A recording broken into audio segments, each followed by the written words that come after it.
Welcome, everybody. I'm so happy to see all of you here tonight to share this fantastic event with us to celebrate libraries, National Library Week, library staff, and of course, to kick off our public capital campaign. I have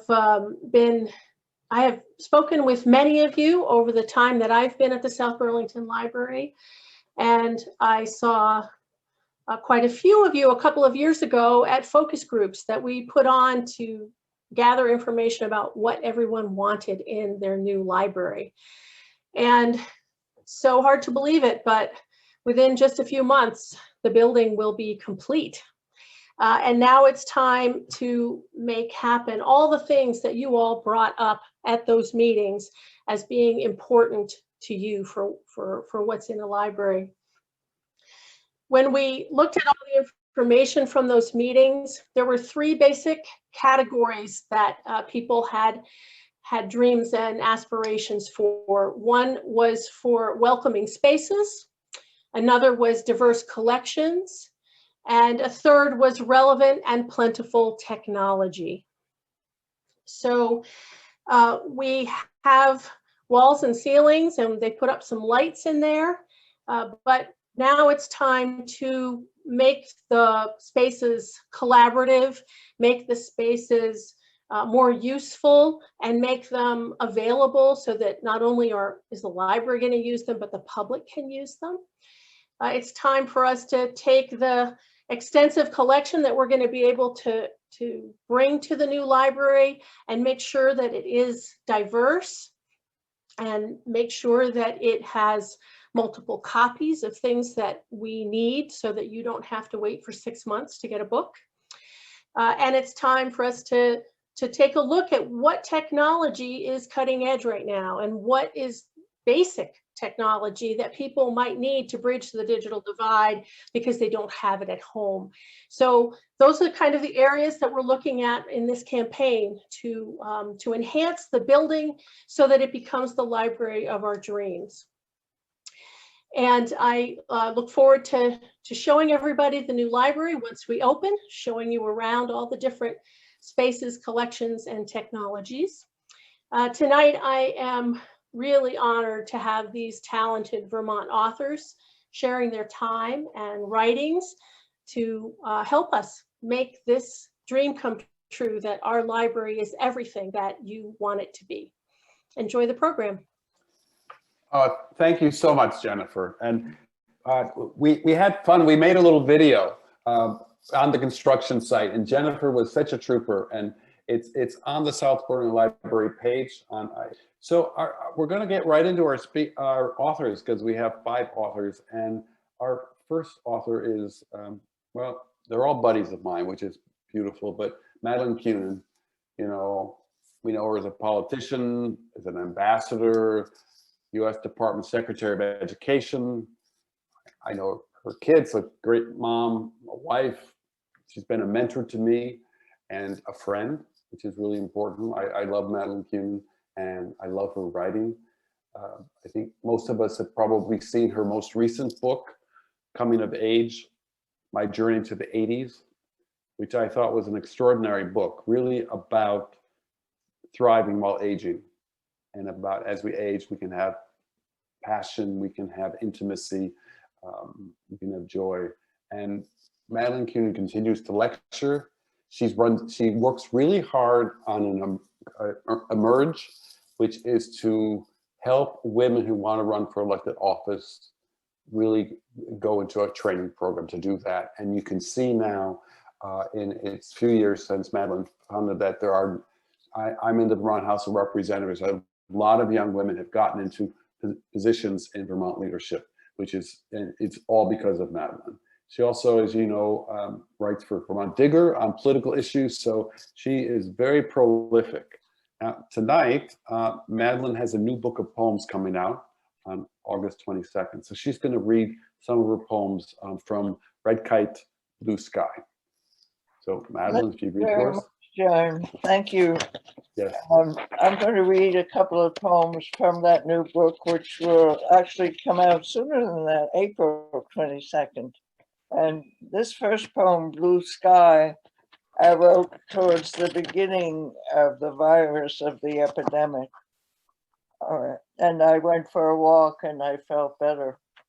Blue sky, I have time, a bushelful, no, a truckload, a storage unit full of time. Still, I portion time out carefully, almost like in the old days. Except now I stretch my neck and raise my head and keep it there until it hurts to look at the blue sky. Long ago, before coronavirus, I looked at the sky for weather or at night for stars. The blue sky gave me answers by the hour. I didn't even say thank you. Yesterday, I went for a walk and gazed upward, expecting little. I looked up at the blue sky. The longer I looked, I saw more layers of blue. The blue sky had depth, a clean teacup of blue without a crack. I could see through one blue to find another blue. The longer I held my head up, blue became more blue until I continued my walk and thanked the sky for being blue. This next poem is on the light side. It's called Cat, C-A-T. My cat plumps herself on the straight arm of my sofa, feet tucked neatly under her coat, purring her song. She invites me to smooth her, to feel her pillow under my hand. I'm not invited inside her thoughts. She sits mute as a Buddha carved from stone. Whoosh! She streaks to the next room as if on fire. See something I can't see, hear something I can't hear.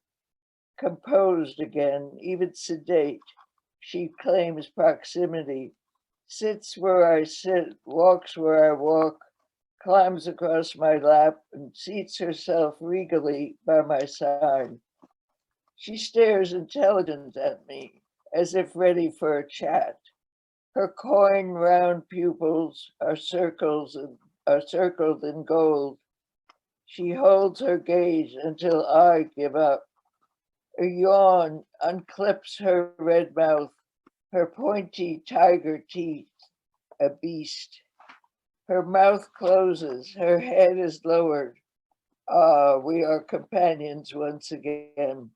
Good kitty, I say in my baby voice, and think I'm falling in love, until she paws herself onto the dining table as if it were her place to sit across from me. Off, I yell, nothing. Down, I shout, nothing. She is like an Egyptian statue buried with Tutankhamun, impatient, irritated. I exercise my two-handed superiority and drag her down, pulling against her needle paws. She finds a chair that fits her form and sleeps the day away. She's a night creature, silent in her roaming until crash, I startle. What is it? Tablecloth askew, candlesticks toppled, candles unhinged. My sweet cat, having terrified herself, has zipped into oblivion. Together again, we sit on the sofa, her flank wedded to my thigh. Her small chin lifted high rests on my arm. I feel her cool breath hover over my willing wrist. Such a good kitty, I purr. Lying in bed at night, I wait for her usual visit. She gives no hint of her stealthy approach. A quick paw lands on my chest and then another, until 4 paws have stepped over my body.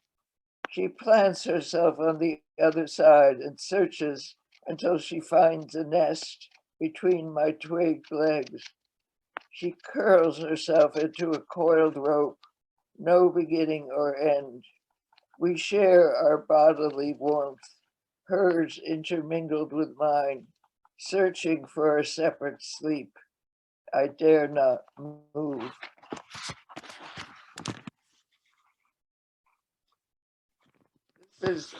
We have time for one more? I can't hear you. Anyway, this is called, Yes, one more. That would be great, Madeleine. One more. okay, this is called Voyage.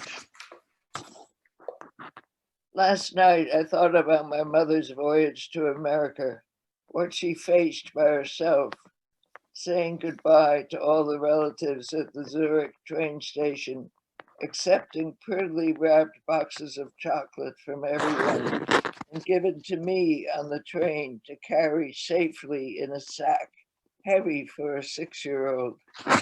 Left behind on the train. How awful. Did my brother make it up, or did this happen? That Nazi soldiers walked through the train questioning everyone. The conductor vouched for my mother, having met her regularly on the commuter train in Zurich. I remember how scratchy the blanket was in the sleeping car. That's all. Waiting in Genoa for a boat to arrive, our names on the manifest with an H for Hebrew, I found out later.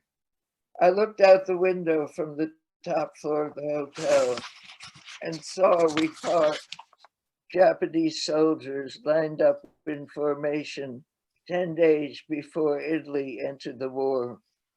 My mother did not unclothe her fear to us.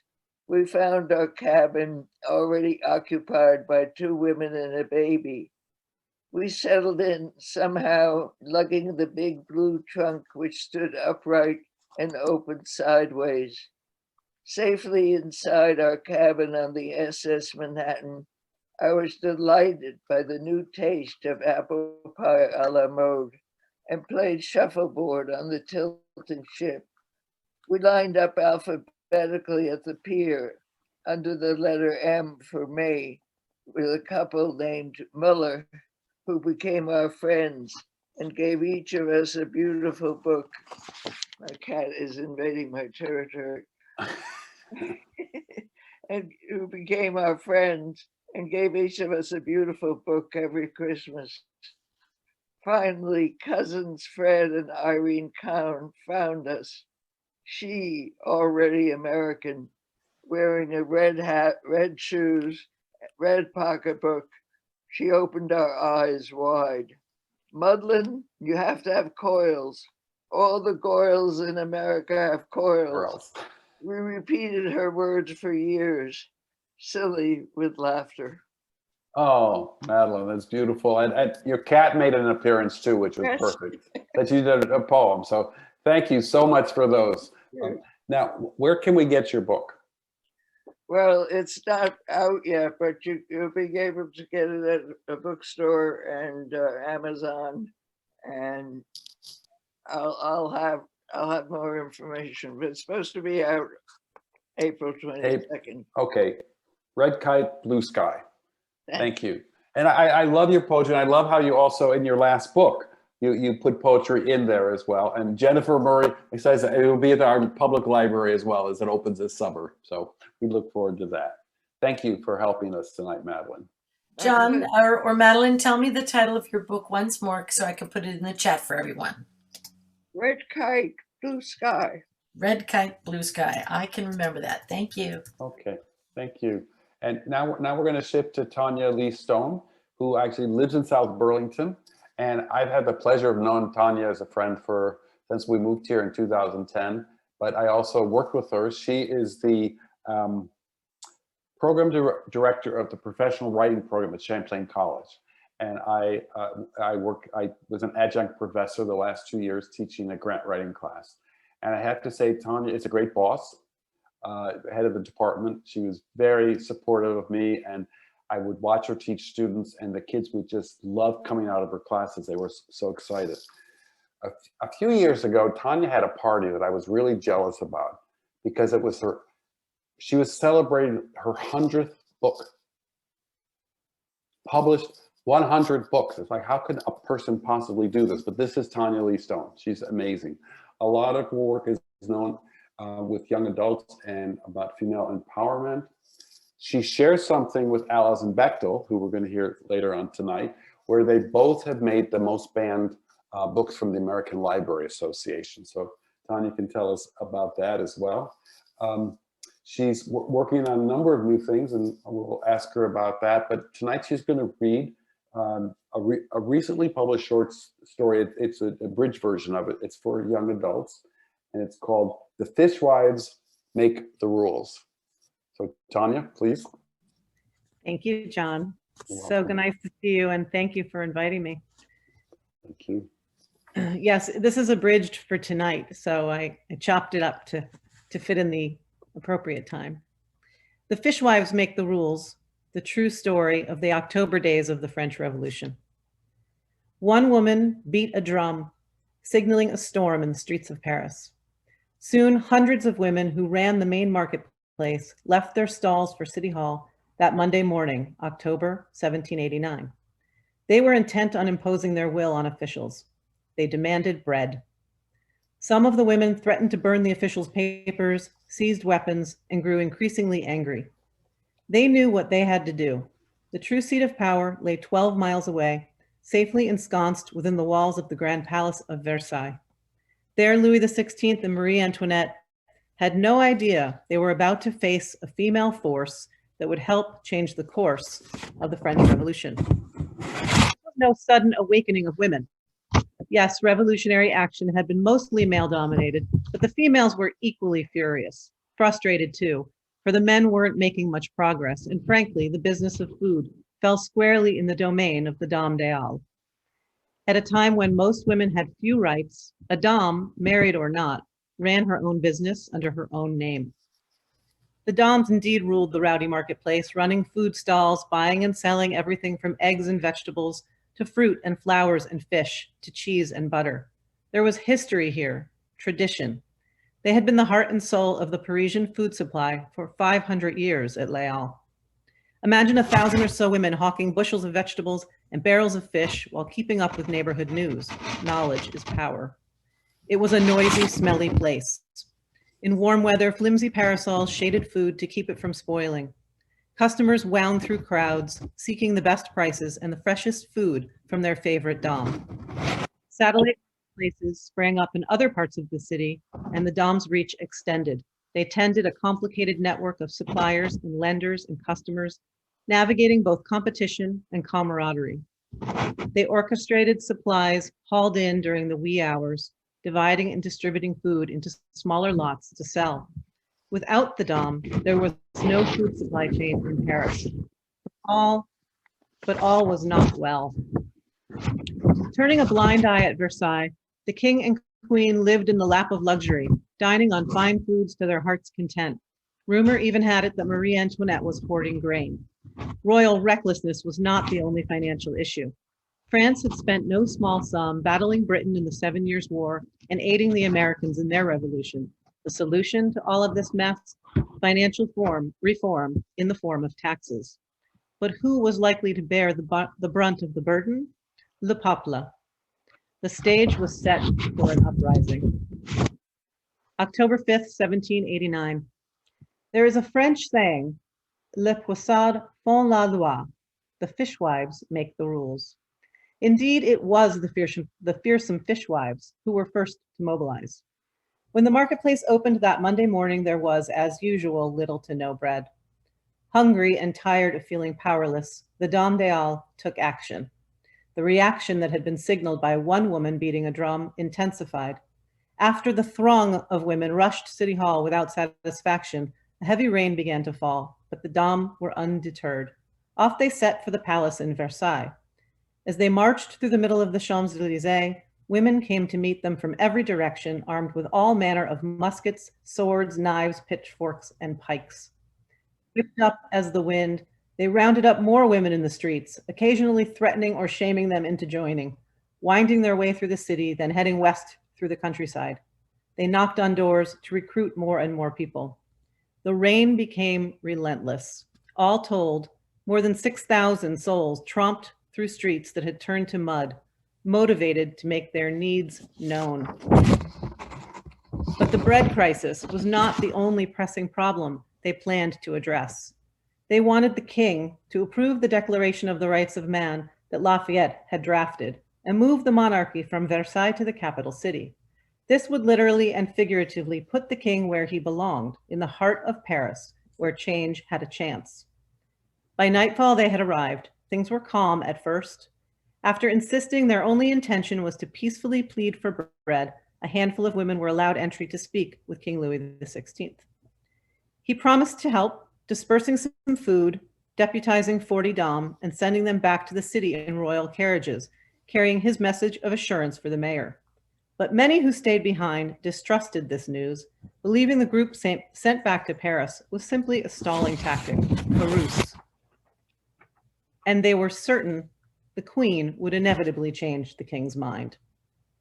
Threatening to fire on the royal guards, a crush of women crowded into the National Assembly. They interrupted speakers, passed mock legislation, and cast uncounted votes on matters of grain circulation and distribution, the very root of the food issue at hand. One even slumped presumptuously in the president's chair. "Do what you are asked," another said. "Don't fancy we are children you can play with. We have our arms raised." Some even had hunting knives hooked to their skirts. Louis XVI did not want to fight and did not want to flee, although he seems to have discussed it briefly at the Queen's urging. He agreed to sign the Declaration. This document detailed human rights for all men. Neither women's rights nor slavery was mentioned. On the point of leaving the safety and seclusion of Versailles for Paris, though, the king hesitated. His hesitation did not sit well with the crowd. And oh, how the crowd had swelled. October 6, 1789. By dawn, upward of 30,000 well-armed French had joined. After a cold, wet night, the people wanted in. When an open gate was discovered, a crowd pushed its way through. By 8 a.m., there were people rushing into the courtyards and into some of the buildings. Louis XVI sent word to his troops not to shoot, but in the confusion, one royal guard already had. Firing from a window into the chaos of the courtyard, he struck and killed a 17-year-old boy. Enraged, the crowd went on attack. One man seized a guard, claiming his life in return for the boys. Another guard's head was hacked off with an axe. The crowd was in a frothy fit. And it was the Queen's life that was really in danger. The king had already given the people a good faith showing of much of what they asked for, but she had fallen from their favor. A group went gunning for the Queen, invading her bedchamber. Finding it empty, they slashed her sheets.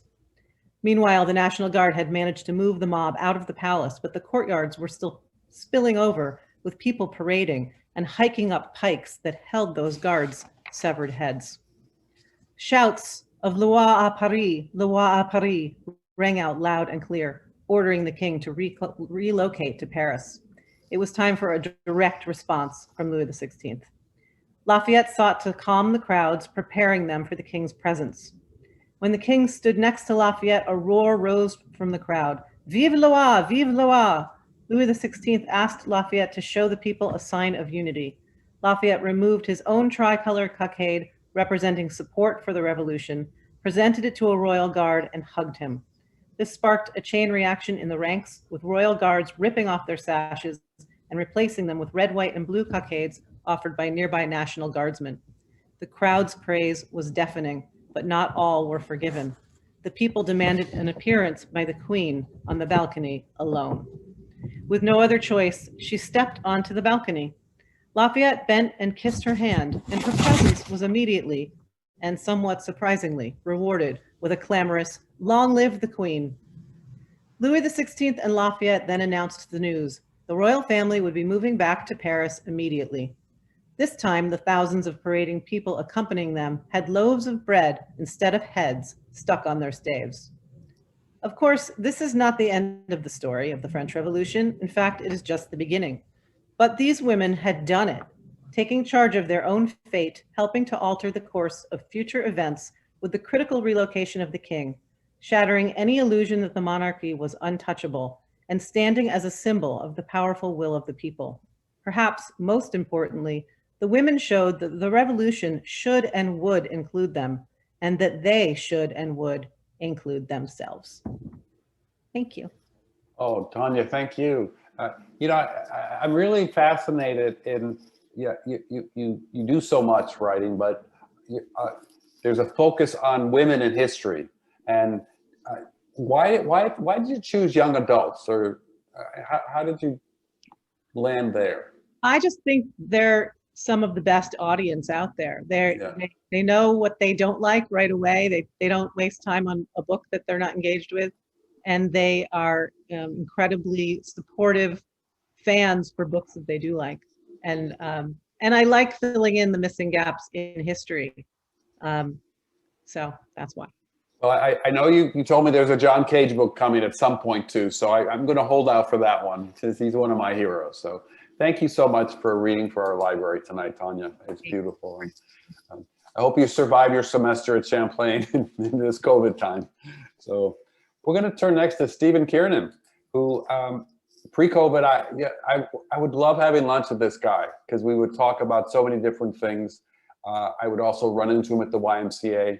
And there's a great thing that when I invited Stephen to join us and he found out that Alison Bechdel was also going to join us, he said, that's great because when I swim at the Y, I always want to say hello to her, swimming in the next lane, but I don't know how to say hello to a cartoonist.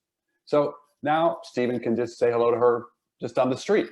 You know, he doesn't have to wait for that. So Stephen, award-winning journalist, I went to his website and it said he's published 4 million words, which is a lot of words. You know, so this man has written all his life. He pivoted from journalism. He's written some really interesting novels recently. One about bringing a frozen body back to life and the unintended consequences of that. One is people living in an occupied space in France and surviving in a very profoundly moving way. And then his most recent book, A Universe of Two, is really about the development of the atomic bomb here in the United States and a love story that's part of it. And as I was reading it, there was one paragraph that was like one of the most perfect paragraphs I've ever read. And I just was so giddy with delight that my buddy could write so well with that. So Stephen, I don't know what you're going to read for us tonight, but thank you for coming and helping us out at the library, and I'm going to turn it over to you. Well, John, you know, I love you, my friend, and if you ask, the answer is yes. And it's fun to see my sister, Tanya Lee Stone, you know, who I haven't seen, and she just looked beautiful reading. And yes, I've been entirely too intimidated to say hello to Alison, even though we're both wearing bathing suits. So I want to introduce myself now and get my nerve up. You know, I also wanted to say a word about the importance of libraries. You know, I live in Charlotte and we have a very modest library, but it is also packed after school. The most crowded bus from the elementary school is all the kids going directly to the library for everything from the chess club to Girls Who Code. And it's essential for my work as a writer of historical fiction because the Little Charlotte Library is connected to the University of Vermont and Middlebury College, an interlibrary loan. And whatever strange esoteric fact I need to learn for what I'm writing, I'm able to get in about a day or perhaps two. And it's about the equivalent of having 6 million books at my disposal. So you know, huzzah for all the people that are working to support the library and for people who are joining this event tonight to help pay for the services that everyone enjoys there. Thank you, Steve. And am I out of time yet? What I'd like to do, you know, I have a book that's in the pipeline, but I've just begun a novel that I'm very excited about, and it is set in France just after World War II. So I thought I would, since that is still in very rough shape, and I'm only about 100 pages along, I thought I would revisit another book that I wrote a few years back, 4 years ago, that was also set in France. And that's The Baker's Secret. That's this one. I'm just going to read the opening of that because it gets the story started and see what people think. Since it's the beginning of the book, I don't have to do any preamble. It's just going to be the first 3.5 pages, 3 pages of this novel called The Baker's Secret. All through those years of war, the bread tasted of humiliation. For as long as their nation had possessed a history, the residents of Verger village had been a people of pleasure, devoted to the senses without shame, and none savored more unapologetically than those of the kitchen.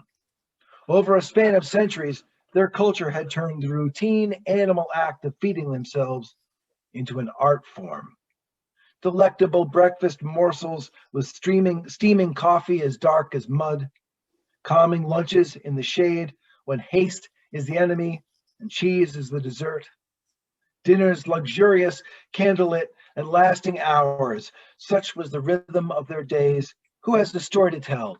And shall we put some flowers upon the table? It did not matter that they lived in a tiny village, a kilometer from the chilly northern ocean, their occupations either of the farm or of the sea.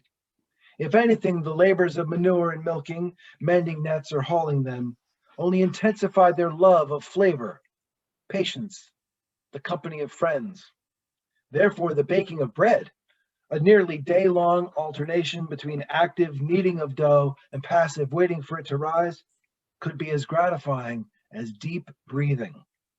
In the hearth of the oven, where baguettes basked side by side, making loaves echoed making love. Then came the occupying army to teach their senses other lessons, the clack that boot heels make when snapped together at attention, the dull smell of a rifle after the barrel has been oiled. For some, this instruction included a comparatively milder discovery that even the most pleasing kitchen task, when it is made compulsory, becomes tedious. Consider Emmanuelle, lovely, gifted in the kitchen, a fawn of 22 years. In any other time, the modest bakery where she was employed would serve as a center of commerce and community. In another era, she would be distracted preparing sweets for her love Philippe, or taking all day to boil chicken stock down to a reduction so potent with concentrated flavor it could cast spells, all the while dreaming of the drape of her someday bridal dress.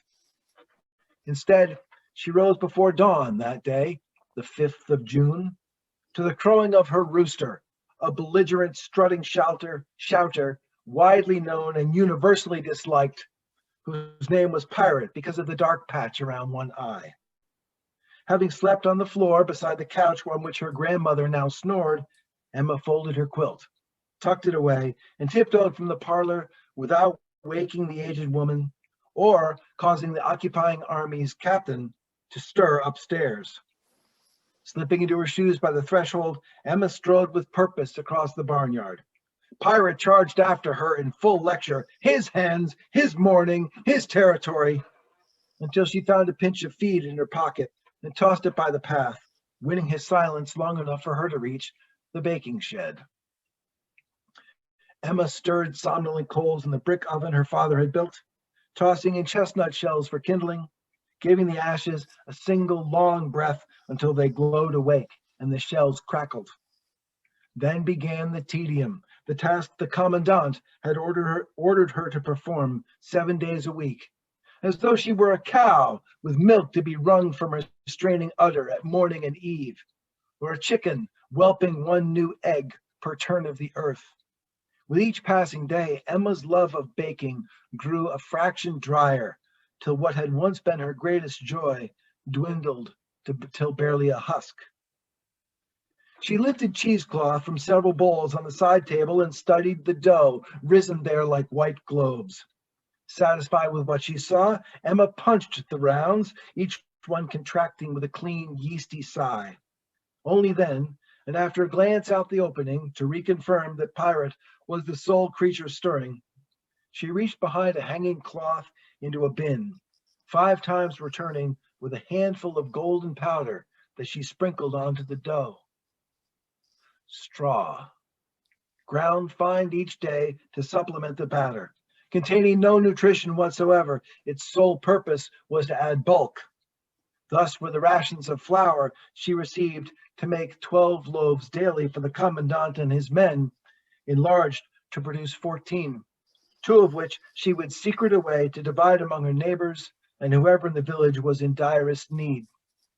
There was never enough. There would never be enough. each morning required every crumb of Emma's skills, all of her artifice, to bake loaves containing straw and have neither the commandant nor his officers notice. Yet this was one of only 500 deceits, all conceived during the long strain of the occupation. She learned to sow a minefield and reap eggs. She could wander the hedgerows pulling a rickety cart, and the result would be maps. She could turn cheese into gasoline, a light bulb into tobacco, fuel into fish. She could catch, butcher, and divide among the villagers a pig that later every person who had tasted it would insist had never existed. And all of these achievements would occur in a land of violence and slavery and oppression. In a time of humiliation, the only dignified answer is cunning. Thank you, Stephen. You bet. I know pre-pandemic, I think this was your book that was optioned for a television series. Is that Oh, that's still in play? the Curiosity. The Oh, Curiosity is Curiosity. still in television development. Yep, Okay. it is. Did that all stop in this last year with? You know, they're still working on it, but it's really slowed down a lot. I mean, now Hollywood is kind of getting going again, and we have a script and producers, we have a director, but we don't have what they call the talent. We don't have the lead roles cast yet, and that's when it really will happen or not happen. I don't really have any delusions about it, but it sure would be fun to see how that would work on the big screen, you know? Hey, when I used to run the Flynn, you always promised me that if one of your books ever became a movie, you'd premiere it at the Flynn. So absolutely, forget LA. I want to do it at the Flynn. Absolutely. At least the Vermont premiere will do that. That's right. Anyway, buddy, thank you for doing this, and I My cannot pleasure. wait for us to have lunch again. Me too. So, okay, thanks. Okay, we're going to now turn to Emily Bernard, who also lives in South Burlington. We have a lot of great talent here in our community and teaches at UVM. She's a very prolific essayist. I love Langston Hughes, so her book of letters with Langston Hughes and Carl Van Vecken was just extraordinary for me because I learned about both of the men in a very intimate way, which is incredible. Tonight, she's going to read from her most recent book, Black is the Body, Stories from My Grandmother's Time, My Mother's Time, and Mine. And the LA Times named it, it gave it the Isherwood Prize in 2020 for autobiographical prose. So thank you, Emily, for joining us. And we're thrilled you're going to be sharing some reading with us. Thank you, John. Thanks for inviting me to be here. Hi, Tanya, around the corner from me, just a few feet, and Madeleine, not terribly far away. It's great to see everybody tonight. I'm going to read it from my essay, Motherland, which is in Black is the Body. In the scene, I'm going to read, my husband, John, and I are in Ethiopia, and on our way to meet our daughters and their family for the first time. My daughters were born in the Tigray region in Ethiopia, near a town called Adigrat, where hundreds of people were killed in the Tigray War in November and December 2020. It is an honor tonight to read and remember my daughter's family and the people of Tigray. It is 6:30 a.m. in Adigrat. Our driver, Germa, takes us slowly along the rough, packed earth. The mountains in front of us have seen everything. Their outlines are so precise, they seem like cutouts in the sky. We drive slowly as the road thins and then disappears as if it has surrendered to the commanding natural landscape around us. Guillermo pulls the car to a gentle stop among small bunches of beavertail cactus with stems as wide and flat as paddles and decorated with bristles like stubble on a man's face. There are only 3 yards between us, but the men's voices sound tinny and far away. Underneath my feet, the earth is as light and packed as brown sugar. Within arm's reach is a small island of green bordered by a layer of rocks. In its center stands a tree with a thin trunk and a flowering crown, like a tall, skinny kid with an afro. In the distance, more trees, some dense and willowy, stand in a line on faded, cracked earth. The sky is thick with all the blue left in the world. I nearly trip on titanic pieces of shale. My boots catch in the valley of crevices between them. The sun quickly discovers the skin beneath my hair, hat, and the rest of my clothing. I feel its piercing impact in my joints and lungs. If we had been in the States, if we were anywhere else, I would have been preoccupied with how soon I could seek out a piece of shade under which to hide. But here, even as I stoop, stumble, and trudge my way forward, I begin to understand that beneath this piercing sun and breathtaking sky is exactly where I belong. Everything lies in front of me. Nothing is behind. There is no shelter, nowhere to hide. This sun, it may be relentless, but it is glorious too, evaporating any doubt about the road ahead. I stand up straight. The heat is not something to shun, I decide, but only something else to carry. As we approach a group of thatched huts topped with perfect cylinders of long grass, my heart beats so rapidly that I reflexively cover it with my hand. I smooth my shirt and adjust my hat. I hope I look like what the family wants for their twins. As we are greeted by the people to whom the girls belong, I imagine a woman being presented to a groom at the inauguration of an arranged marriage. We prepare to be treated like royalty, Helen, our adoption agent, had written in an unusually helpful email. Indeed, the girl's family has slaughtered a sheep in our honor. A large platter of the roasted sheep meat sits on a clay table. The loaf of bread we bought in Adigrat is placed on the side. Everyone gathers to eat, but after a few token bites, I sit back on a bench molded from the same clay as the table and walls of the wide circular room. I try to arrange my features into an expression that communicates my appreciation for the food, my desire to enjoy it, and my inability to do so. I am not successful, it is clear from the quality of the murmurs. Emily doesn't like it, our translator, Berhanu says, and smiles sympathetically. I can tell he is trying to translate the disappointment I have caused. It is terrible to know that I'm failing to demonstrate the boundless depth of gratitude I feel for everyone in this room. A torrent of emotion clogs my throat. My palms sweat and tingle. I am rigid with anticipation, eager for the wonderful, terrible moment in which the girls will be placed in our arms. Beside me, John eats heartily and drinks sheep's milk from a tin cup. I cannot say no when the milk is offered to me. I feel multiple pairs of interested eyes on me as I bring the cup to my mouth. The twins' grandmother brings out the baby we will know as Isabella. She is wrapped in the same light blue quilted outfit that she wears in a picture that Helen sent months ago. Her grandmother, a slight woman with a lightly wrinkled face, stands in a space that separates two rooms of the family home. The sky shines a movie star light down on the two of them. Isabella regards me dispassionately as she takes in the entire scene. Julia emerges mid-wail. She is afraid because she has never seen white skin, Berhanu says, and gently touches John's arm. Julia continues to cry as we stand outside the compound and are presented with carrots so bright and large they could serve as props in a big Bugs Bunny cartoon. John gathers us together for a photograph before we begin the trek back to the Land Rover. The return hike feels more arduous, the sun hotter, the air drier. I'm trying not to show my exhaustion. The grandmother has a swaddled Isabella strapped to her back. Her steps are light and efficient on veins of rock that protrude from the earth. I walk next to one of the baby's cousins, a girl of 11 or 12.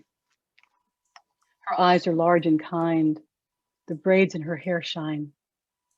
She wears Julia, who seems to be dozing, on her back underneath a cloth secured to her faded green dress. We take turns looking at one another and then looking away before the other one catches us. There is so much I want to ask and tell her, but the membrane of language, fine and opaque at once, travels with us like a mobile glass partition. Even though it feels a bit silly, the next time I sense her looking, I meet her gaze, and for the second time today, put my hand over my heart. I press down hard. When she looks away, she is still smiling. You're part of our family now, an older male cousin tells us, but that's it for goodbyes. John and I are hustled into the car, whose rumbling engine inspires more caterwauling from Julia. The babies are shuffled around. I hold Julia, who screams and stares at me with tears cascading from her eyes. Isabella rests quietly in John's lap, snug in the nest of his arms and chest. Suddenly she sits up and opens her mouth slightly. Sheep's milk spills out of her tiny body. Julia follows suit. Before her second round, I take my hat and turn it upside down under her chin. 3 hours later, we have become almost used to the smell and feeling of our daughter's vomit caked on our clothing. We're sticky with heat and sweat and bodily fluids by the time we arrive at the airport in Mekelle. John leaves the girls with me while he rushes to the bathroom to clean out my hat and rinse Isabella's excretions from his shirt. With the baby tucked into the crook of each arm, I sink into a plastic chair. My dizziness and blurry vision must be a result of the heat, I think. An older woman wearing a black hijab sits down next to me. She holds her arms open. I hand her Julia, and she pulls a small blanket from her belongings and hands it to me. She and John each take one of my arms when it's time to board. I still feel rickety as we walk toward the plane, but I have a firm grip on Isabella, who emerges from the cloth on my shoulder as slowly as a plant sprouting from the earth in a time-lapse video. She stretches her neck like a periscope and pivots her head slowly, a stern look on her face, like a general assessing a battlefield, or Magellan surveying the Atlantic, I think. And when she smiles, I believe we are sharing our first private joke. Julia has decided it is my particular job to hold her, so John and I trade babies once we are seated. She and I fall asleep quickly after takeoff. The thing about unpasteurized milk is that it does not agree with everyone. A few minutes after we take off, a wave of pain propels me out of my seat and toward the bathroom. Along the way, I shove a miserable, indignant Julia into the arms of a pretty flight attendant. I'm on my hands and knees in the throes of thudding, seizing abdominal pain when the attendant knocks on the door. As soon as I undo the latch, she snatches the door open. I look up. She is stony. I am perpendicular. "Madam, your baby," she sniffs and presents me with Julia, who looks down at me with what appears to be alarm on her 12-month-old face.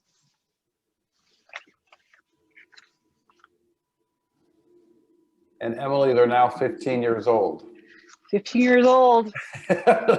when I wrote you and asked how your weekend was, and you said the 15-year-old drove into the garage door, I thought, oh my God, you teach at UVM, you write, and you're raising these teenagers. How do you fit in writing? I mean, what time of day do you do this writing?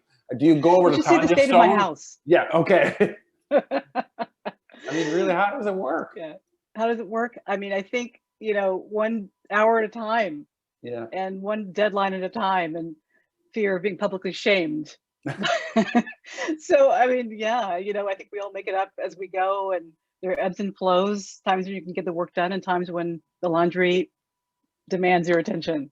All right. So it's a constant shuffling, but I'm not the first person, I'm not the first mother to go down this road, for sure. And what are you working on next? I'm working on a book. It's a series of 8 biographical portraits of Black women.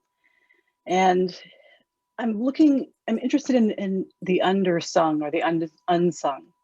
And I'm interested in writing about what happens to women whose lives don't follow a certain trajectory and who have to use the word we use a lot today, who have to pivot, who went into roadblocks because of politics, because of identity issues, and have to find a way to make a way out of no way. Like Gladys Bentley is somebody I'm really fascinated with, who's an incredible blues performer, an out lesbian, but with the rise of McCarthy had to try to really transform herself and maintain a career.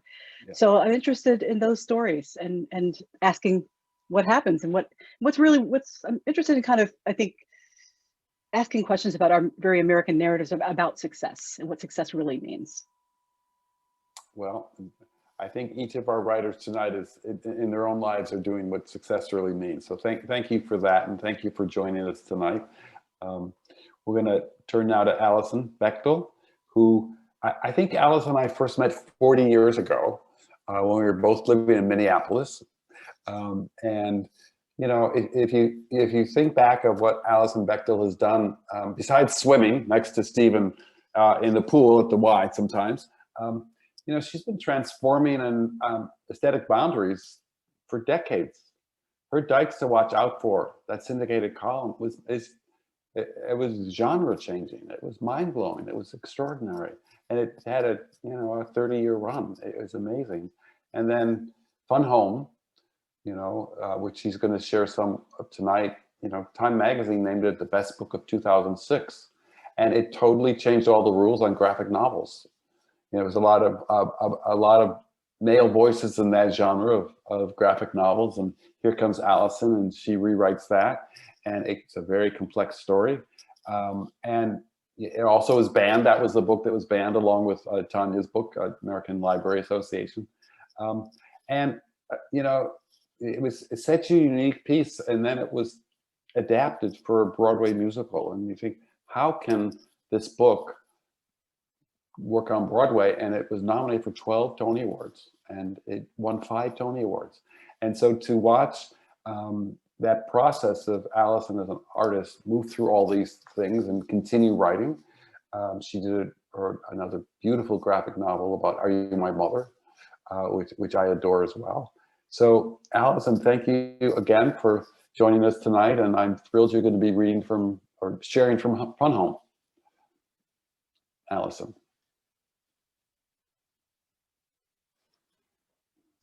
Sorry. Sorry, I forgot to unmute myself. I'm so honored to be here with all of these amazing writers. This is really intense, like going in and out of these vivid other worlds. I'm going to read a short passage from my book, Fun Home. Fun Home was the nickname when I was growing up for the family funeral home that my father ran. My dad also taught high school English and spent all of his spare time restoring our old house. And the core of this book is about how when I came out to my family as a lesbian in college, I learned that my father had been having affairs with other men throughout my parents' marriage.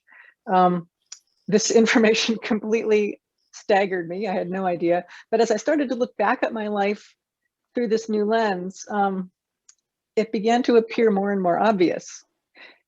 But it had been my parents' secret for a long time until I stumbled along and exposed it. And it was just a few months after that my father was hit by a truck in what my mother and I assumed was a suicide. So I'm going to read a chapter of a part of chapter 4 from this book. And I have to show you a little, I'm going to show you pictures while I read. Okay.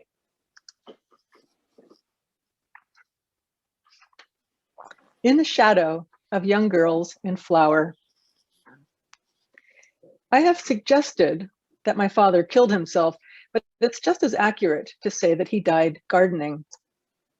He'd been clearing brush from the yard of an old farmhouse he was planning to restore and had just crossed Route 150 to toss an armload over the bank. The truck driver described my father as jumping backward into the road as if he saw a snake. And who knows, perhaps he did. Of all his domestic inclinations, my father's decided bent for gardening was the most redolent to me of that other, more deeply disturbing bent. What kind of man but a sissy could possibly love flowers this much?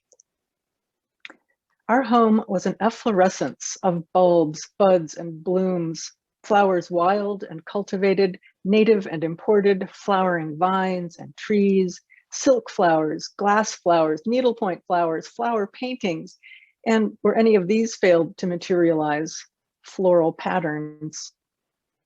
At Easter, Dad would paint goose eggs with twining tea roses.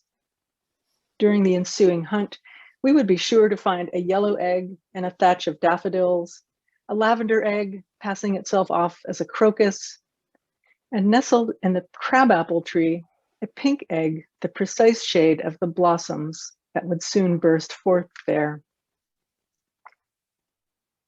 Our games of baseball, already lethargic affairs, would grind to a halt as soon as the ball rolled near a perennial border. There, my father would become lost to us in a reverie of weeding. At the fun home, Dad would take a break from his grisly chores to tweak the stiff arrangements delivered by the florist. Ugly as these were, their quick, damp scent masked the odor of formaldehyde. If my father had a favorite flower, it was the lilac, a tragic botanical specimen invariably beginning to fade even before reaching its peak. We stopped for a moment by the fence. Lilac time was nearly over, some of the trees still thrust aloft in tall purple chandeliers, their tiny balls of blossom. But in many places among their foliage, where only a week before they had still been breaking in waves of fragrant foam, these were now spent and shriveled and discolored, a hollow scum, dry and scentless. That's how Proust describes the lilacs bordering Swan's Way in remembrance of things past. My father had begun reading this the year before he died. After the lilac passage, Proust describes Swan's garden in a feat of both literary and horticultural virtuosity that climaxes in the narrator's rapturous communion with the pink blossoms of the hawthorn hedge.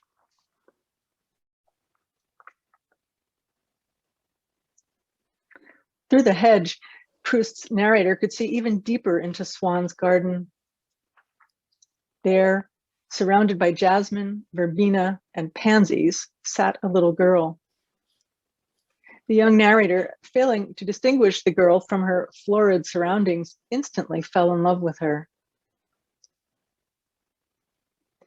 If there was ever a bigger pansy than my father, it was Marcel Proust. Proust would have intense emotional friendships with fashionable women, but it was young, often straight men with whom he fell in love. He would also fictionalize real people in his life by transposing their gender. The narrator's lover, Albertine, for example, is often read as a portrait of Proust's beloved chauffeur/secretary, Alfred.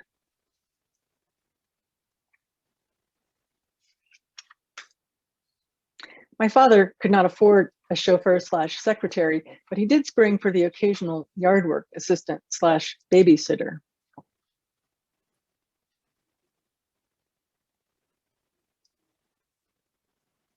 He would cultivate these young men like orchids. I admired their masculine charms myself. Indeed, I had become a connoisseur of masculinity at an early age. I measured my father against the grimy deer hunters at the gas station uptown with their yellow work boots and shorn sheep haircuts. And where he fell short, I stepped in.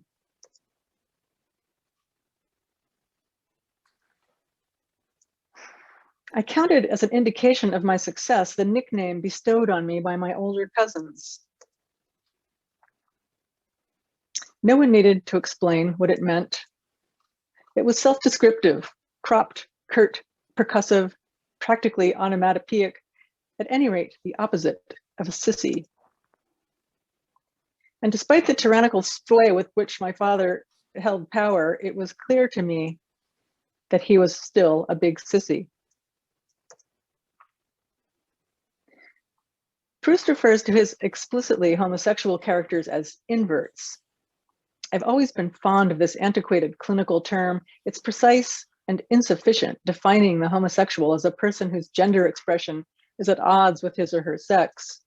But in the admittedly limited sample comprising my father and me, perhaps it is sufficient.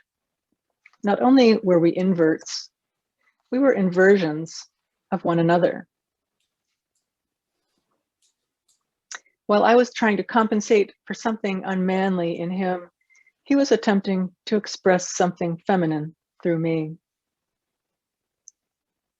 Shortly after Dad died, I was rooting through a box of family photos and came across one I had never seen. It's low contrast and out of focus, but the subject is clearly our yard work assistant/babysitter. It appears to have been taken on a vacation when I was 8, a trip on which Roy accompanied my father, my brothers, and me to the Jersey Shore while my mother visited a friend. I remember the hotel room. My brothers and I slept in one, adjoining it.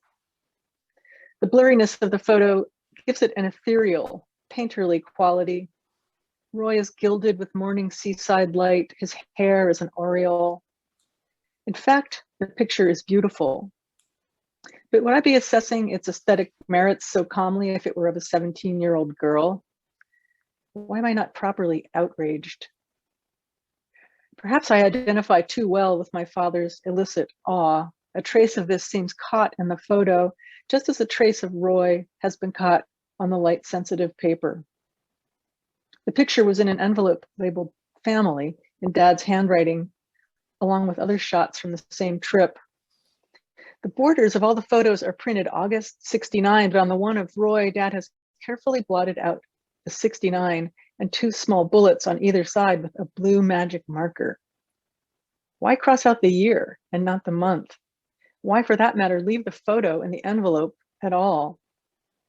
In an act of prestidigitation typical of the way my father juggled his public appearance and private reality, the evidence is simultaneously hidden and revealed.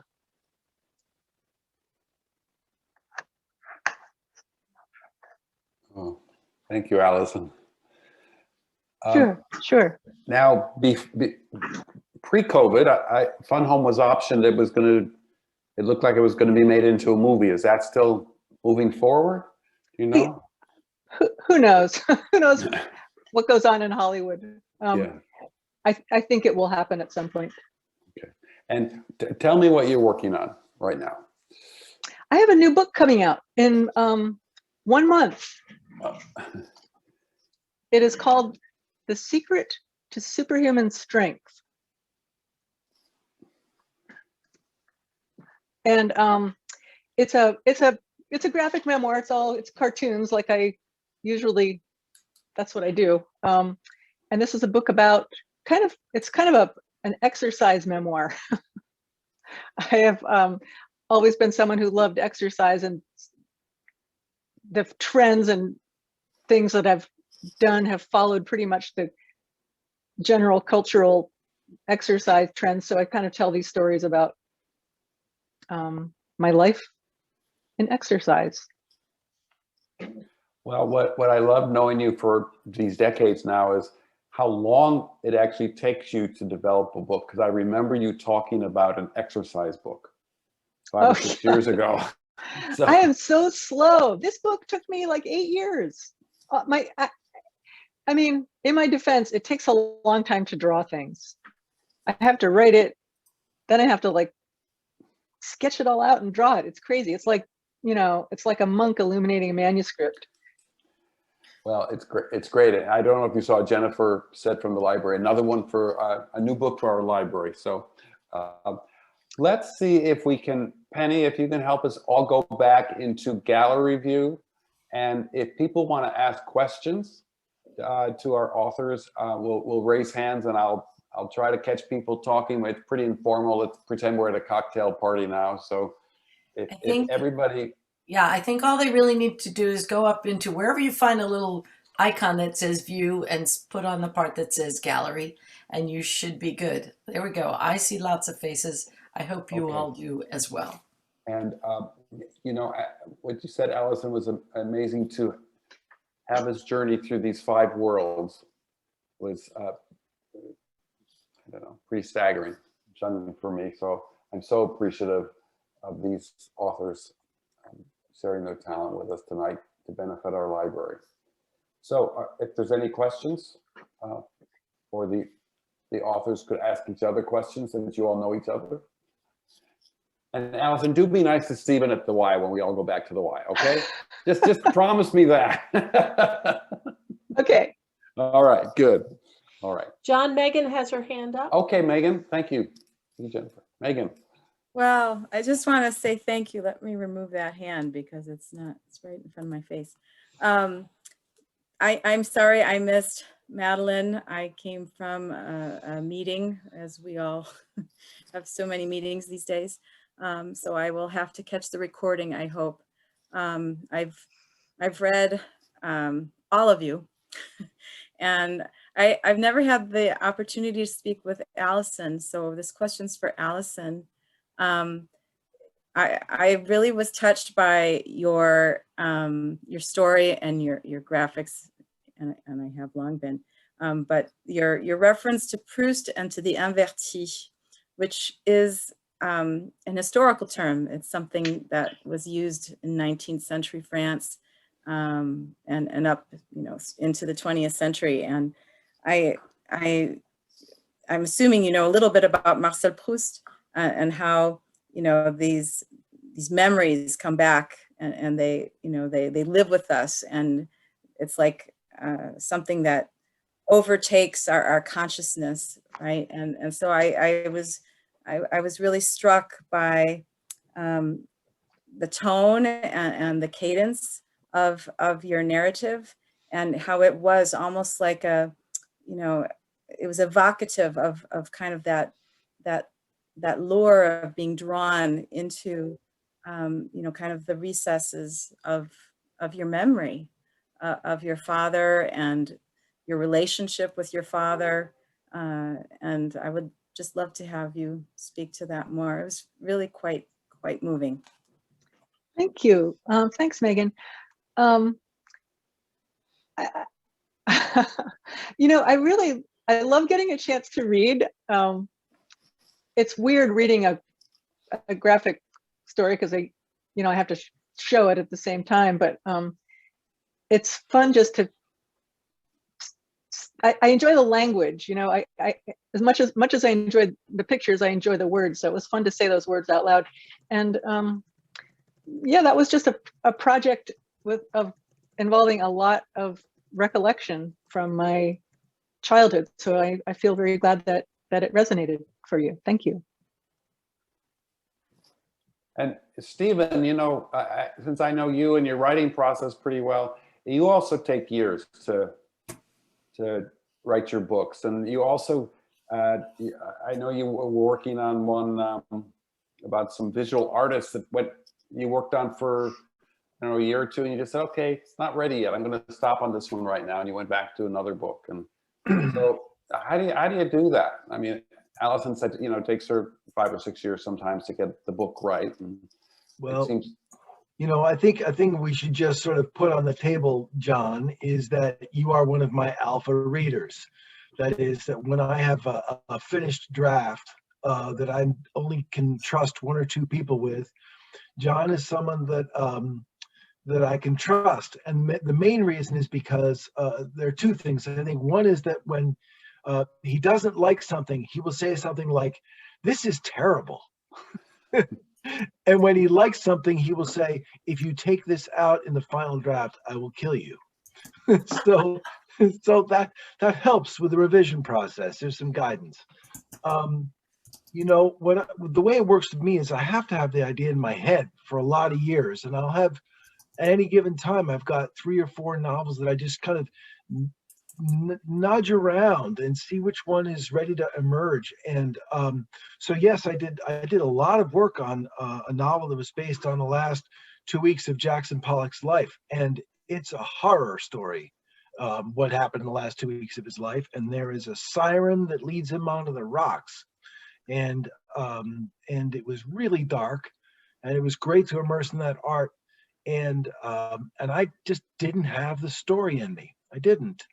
And I had invested a lot of time in it, and it just wasn't there. And I've learned now that I have these false starts, which I wish I didn't have. I'd get more written. But then what happens is, I finish a project and I look at all the different ideas I've been kicking around. And, the next book I have is finished now. It's called Words for Snow. And I've finally written a book that's set in Vermont. And instead of, in Europe in World War II. But I'm going right back to Europe in World War II or just after for the next one. And it's an idea that I wanted to write when I finished The Baker's Secret in 2016. So I've been just kind of holding on this idea for 5 years. And now I feel like I'm ready to tell the story. I don't know what makes it ripen when it's ready to come off the vine. It's just cooking away in there somehow. And I'm always happier when I'm working on something. So I'll maybe waste a couple of months till something's really ripe, and then I grab it and get the juice all over my face. Good. Madeleine, how about you? How does writing fit into your daily life? You're so busy. John, can I interrupt for a second? We actually Yeah. have somebody who has a question, if Okay. that's okay. So, Sure. Well, hold that, Madeline. I'll come back to you. Bob. Madeline, we're coming back. So, Okay. Bob, I don't know where you are. There you are. Bob Walsh has a question. I don't know for whom. So, Bob, unmute yourself, please. Yeah, I'm Bob Walsh, and I'm from South Burlington. And I want to thank you all for reading tonight. The thing that I took away from it, with each reader, was your ability to describe. You know, you described the situation, and I was right there with you. And I got particularly emotional, Madeleine, when you were reading the story about your trip. You're coming from your home to America. Oh. When you were talking about the Nazi officers coming through the train, I was all tense. Are they gonna get her or not? You know, that type of thing. So I really appreciate, and Stephen, you did the same thing when you were talking about that woman in France. You know, all the little things she did, and you read described it in such detail. And for me, it was fascinating, and I thank you all for what you've done. And as a final aside, Alison, I used to use your book, Dykes, in my course up at UVM. Oh, So cool. thank you. You know, Bob, I agree with you. When Emily was reading, I could smell the kids vomit. I could just smell it. You know, Yeah, little me kids too. vomit. And so just seeing the kids like You're welcome. projectile vomiting out, it was a perfect image. But I could smell it. I could see the hat. It was so well described. So thank you for that. I agree with you, Bob. It was, and each of us had the journey with. But Madeleine, how does writing fit into your day, your busy days? Oh my gosh. You're muted. You need to unmute. Madeleine, you need to unmute. There you go. I feel privileged to be in the company of real writers. I mean, Major Jackson called me a poet and actually wrote a beautiful blurb for my upcoming book. But since he called me a poet, I had to consider myself a poet. But it's a different part of my life, and it's very different to be writing than to be in politics. And it just opened up. I walked through a new door where I could be more internal, more reflective. I mean, I couldn't be both a politician and a poet at the same time. And I found also getting older that I could take more risks. And to write, you really do take risks. To run for office, you take risks, as you know, John. Yeah. But it's a different kind of risk. I write at different times. I used to think I'd write at a set time, but the other night I started to fall asleep, and then I thought of a poem, and I got up and went to my laptop. But most of the time, I don't spend a lot of time on one poem. I go over it, of course, but you can't wait for inspiration. You have to sit down and hope that something will happen, and then you can work on that and perfect it. But the muse is fickle, but eventually she appears. Well, you know, as you were reading your poem about being on the ship, leaving Switzerland, I'm thinking this is so profound that you were the ambassador of Switzerland, and you were able to go back and it is to make, so your whole political artist life is so resonant with all of the things you do. So thank you for that. I did, when I ran for office, Madeleine and I went to dinner and I showed her the copy for my campaign materials, and she said, "I'll cut it in half." it's too wordy. And then she gave me great advice after that. But it was like, she was a very good editor, which was terrific. So I thank you for that as well, for your mentorship. Let's see, Megan. Another question. You're muted, Megan. I have to ask a question of a personal hero of my daughter's, Tanya Lee Stone, of course, and she's here. Naomi, do you want to ask a question? All right, well, I'll ask a question then, because, well, first I want to say, Madeleine, you know that courage comes from heart in the French, right? And so as a woman who did great things for the state, you had a lot of poetry in action. I just want you to say, you know, and to know that, and it comes through in your writing as well as in your politics. So my daughter is here, but she's too shy to be on camera, Tanya, and we were sitting there listening to you talk about the French Revolution, and she's like, she's writing about the French Revolution, and I had to put in, you know, in the chat, because her father's French, of course, and her mother's a French professor, and so we talk about these things, and so she's just fascinated that you are writing about the French Revolution, which is a very complex, perhaps the most complex time in all of French history. How do you do that for the reading group that is your target audience? And I heard the 17-year-old who, you know, was one of the casualties, and that might be a way in. That's a big question, but first of all, let me apologize for any mispronunciation, because my French is not good. Not necessary. You know, it's a one piece of a huge story, right? So that's the first way in for me, is not to get too overwhelmed by the entire French Revolution. This was for an anthology called 1789. In which 12 authors took different angles of things that were going on around the world per revolution in 1789. And of course, I looked for a woman's story. And I just thought that the story of the Women's March to Versailles for Bread was so fascinating. But this is the perfect example of I can't do what I do without libraries. So I first spend a ton of time just immersing myself in reading and learning as much as I can about something, so then I could find the small angle into the one piece that I wanted to tell. And then kind of scouring primary sources for, I looked at journal entries, I looked at court transcripts. There was actually an amazing wealth of information available. Where I was able to find little quotes and personal stories of different people that were there.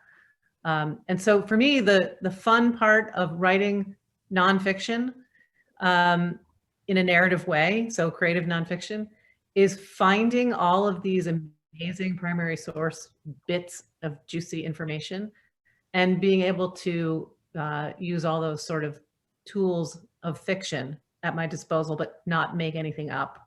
So for me, it's a fun challenge. And I actually turned to poetry to get unstuck. So a lot of what I did in that piece, I employed some poetic devices, even though it was prose. And I did that because a previous version, in order to kind of find my way through the story, I used poetry to kind of work some of it through, like find out what is important to me about this story. What is the essence of this story that's captivating me, the author, that I want to try to tell, and from whose point of view. So I hope that answered your question. It definitely does. These things do take a long time, right? I mean, I don't think there are not a lot of things that are written quickly. Obviously, for any of us, has to germinate, rest. Elizabeth Leads the Way is a favorite. And that's a question for Emily, who wishes to discuss our very complex American history, because of course, Elizabeth Cady Stanton was a very complex human being, right? And I don't know if Emily's looked back to that suffragette movement, you know, where white women were projecting their rights before Black women, right? And I don't know, Emily, if you go that far back in your review of our very complex American history. You know, the book I'm working on, Megan, is really, I'm interested in individual women, you know, as opposed to a certain moment in time. But, and I'm still kind of, the cast of characters is still coming into focus. But I'm still open, but it's really driven by the stories of individual women that interest me. Emily, I'm curious also why you've done really 2 books with Carl van Vechten, you know, this kind of seminal but controversial figure in the whole Harlem Renaissance. And what drew you to him? Seminal indeed. Yeah. Carl van Vechten was a really fascinating figure, and still, you know, I find him he's my person in life.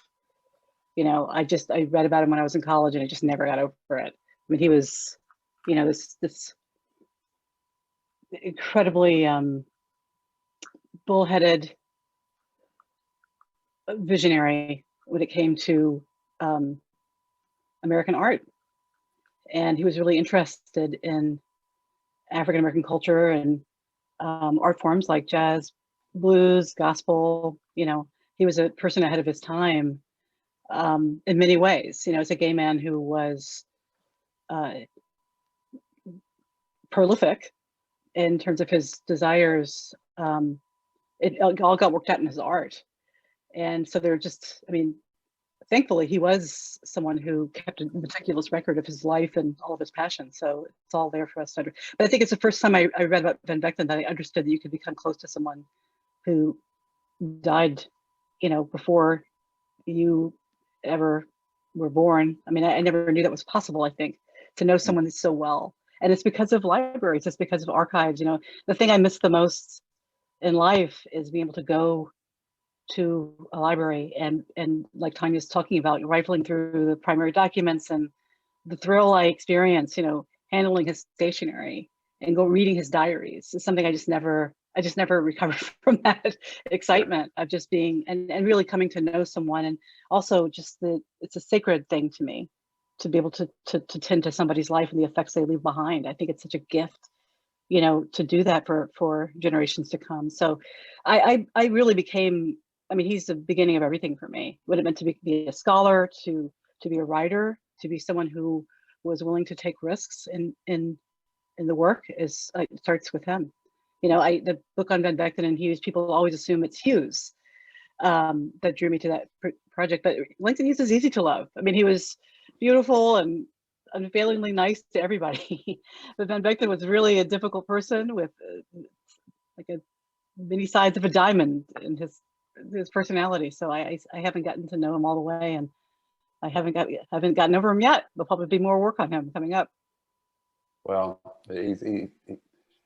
I felt you humanized him for me in a way that I hadn't really thought about him before. So I appreciated that.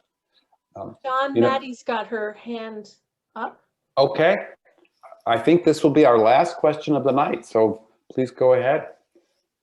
Hi, this is really, really cool. Thank you everyone for doing it. I have a question for Professor Bernard. First, I wanted to say Professor Bernard was my professor for James and Joan, the American Essay last semester, which was, I don't know, I'm an arts and sciences student at UVM, and it was truly a gift to have a class that kind of like affirmed that even in the technology age, creativity is not a waste and self-reflection is not frivolity. And so I'm very grateful for that. And my friend Shanti is on this call, and we only met each other virtually through Professor Bernard's class, but now I see her every week and we have little gossip sessions in the Davis Center, and that's because of Professor Bernard, and I'm really grateful for that.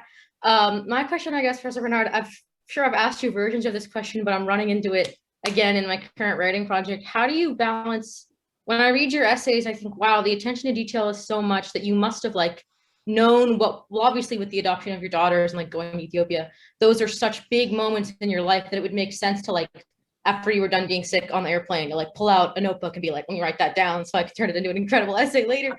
But how do you, because there's a need to journal and get stuff down, because like your immediate reaction to a situation is important in writing about it and informing a clueless reader. But how do you do that without feeling like an egomaniac and just an absolute mom? Like, I don't know. I just think it's like hard to convince yourself that what you're thinking is important for later. Like, how do you get over that? Like, maybe it's a very feminine thing, like, oh, that's not important, like kind of like selling yourself short. How do you get over that? That's a really big question. I don't know if you can answer in less than 1 minute, but I thought I'd toss it and see what happened. Maddie, it is so great to see you tonight. And I'm so proud and happy and jealous that you guys get together. I have to say, it was so strange, you know, Megan, you know this, we've been having these discussions teaching virtually, but somehow we had a class last semester. It was one of my favorite classes ever, even though we said we would probably pass each other in the street and not be able to, we never seen each other in person, but in this class, and I have to be honest and say, these extraordinary young women in the class, Shanti, Maddie, and you all, the rest of you know who you are. I mean, really fantastic group. So it makes me very happy that my daughters are continuing the tradition, my literary daughters. Maddie, you know the answer to this question. You just do what you have to do.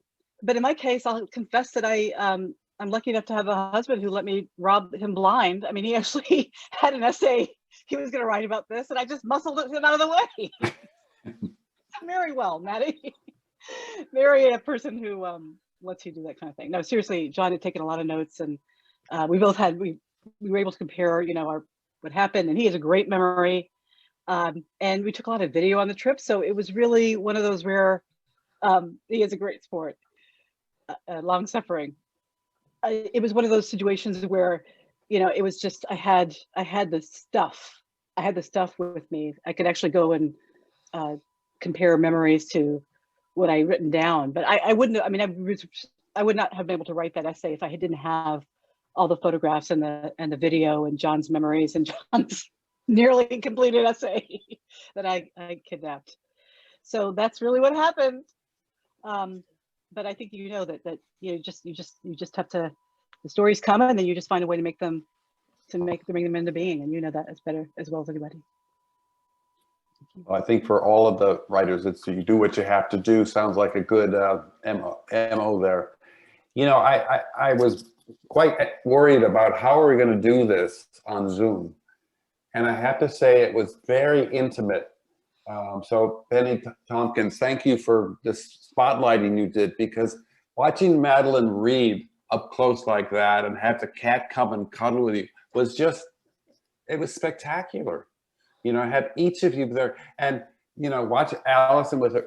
We could see you reading, Alison, next to your storyboarding, and it was just, it was made for Zoom. It was just really lovely, and so I'm so grateful. And Stephen, how did you look at the camera so well? That was good. Your reading was down here, but you were looking. It was like, or did you have your script up there? I confess that I've read the opening of that book so many times I'm off book. Well, a theater guy you are. That's really terrific. Well, and Tanya, thank you all. You're right. What a gift this is for our library. And thank you all for coming. To learn more, Thanks, of course, go to the South Burlington Library Foundation. And you can see our video. And Penny Tompkins, thanks so much. And our last word tonight is, of course, going to be from our library director. So Jennifer Murray, take it away. All right. Well, what a wonderful evening. And, you know, really everybody here knows this, but I'll say it anyway, that without writers and without readers, we certainly don't have public libraries. So what a fabulous event to kick off this campaign. Thank you, everybody, for your presence here tonight. And as John said, to support the library further, just visit southburlingtonlibraryfoundation.org. And I look forward to seeing you all soon in person at the library. I don't know when, but I've got my fingers crossed. So thank you, everybody, for coming. All right. Good night, all. Thank you. Good night, everyone. Thank you very much.